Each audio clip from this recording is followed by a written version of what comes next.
Morning, Kentuckiana, 6 a.m. here on your Friday. I'm Grace McKenna. Jim's got the day off, and it's a very appropriate one to take off because it is, of course, the first day of summer. Matt, something we've been looking forward to for a long time. The weather feels like it. It certainly does, Grace. Yeah, we had quite the ending to springtime with those showers and storms, and now the heat is headed our direction. We're seeing temperatures in the upper 60s this morning across Louisville. We're going to stay like that for the next upcoming minutes. A bit of a gentle start to our first day of summer. Wind staying out of the south around 3 miles per hour. Folks near southern Indiana seeing 63 near Bedford, 66 Seymour, 65 near Scottsburg, 64 near Elizabethtown, Kentucky. Satellite and radar continuing to keep us quiet and dry. Just a few passing clouds this morning. Those will be sticking around as we head throughout the next upcoming minutes, and then a lot of sunshine headed our direction. Now, a few more clouds will be arriving here and there as we head later on into the afternoon, but I'm still expecting it to be a fairly sunny day. Temperatures will make their way into the lower 70s by the later morning hours. We'll see the lower 80s by the start of the afternoon.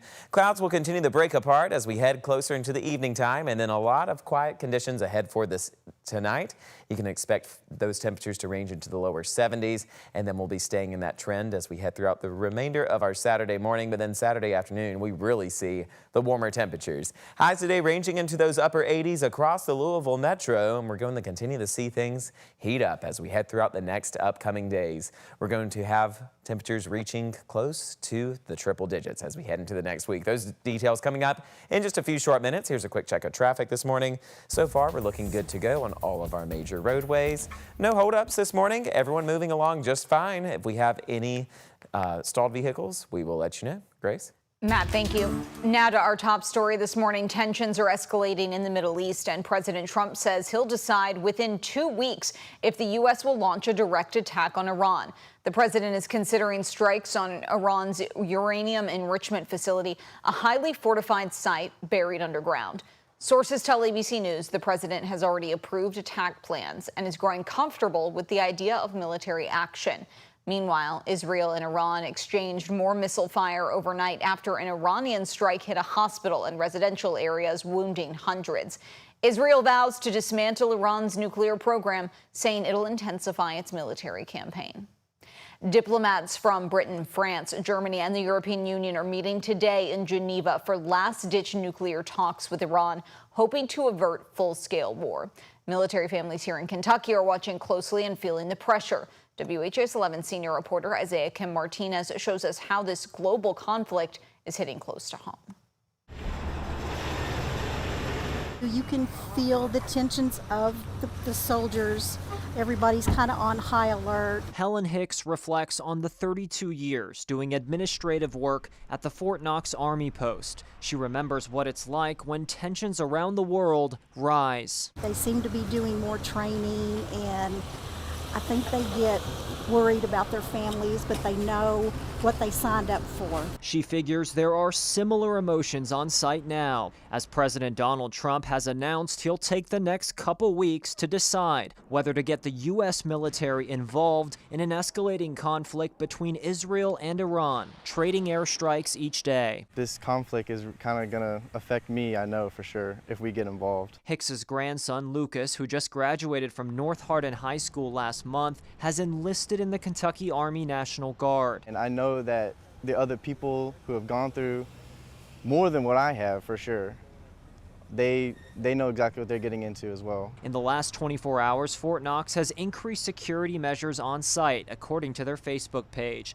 They've also paused their Trusted Traveler program, increasing wait times when entering. Kentucky lawmakers on Capitol Hill asked whether the U.S. military should and will get involved. Republican Congressman Andy Barr of Lexington, who's also running to replace Mitch McConnell in the Senate, had this to say. I do think the Congress should give this president, this commander-in-chief, whatever authorities that he seeks to assist in the defense of our most strategic ally, the state of Israel. Senator McConnell himself saying this in a committee hearing for the Army's next budget. But it's increasingly likely that looming challenges will test us in multiple theaters simultaneously.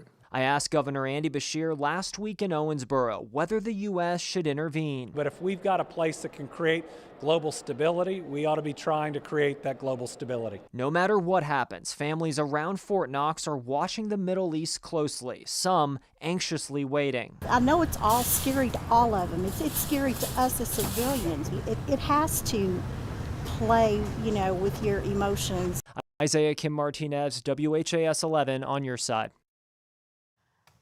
A spokesperson for Fort Knox told us they haven't heard anything about potential deployments at this time. He said, in fairness, though, they're a highly administrative post compared to Fort Campbell on the Kentucky-Tennessee border.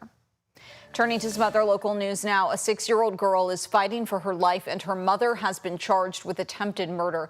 Metro Police say Zeneb Abdi admitted to hitting her daughter in the head with a hammer multiple times inside their Park Duval neighborhood home.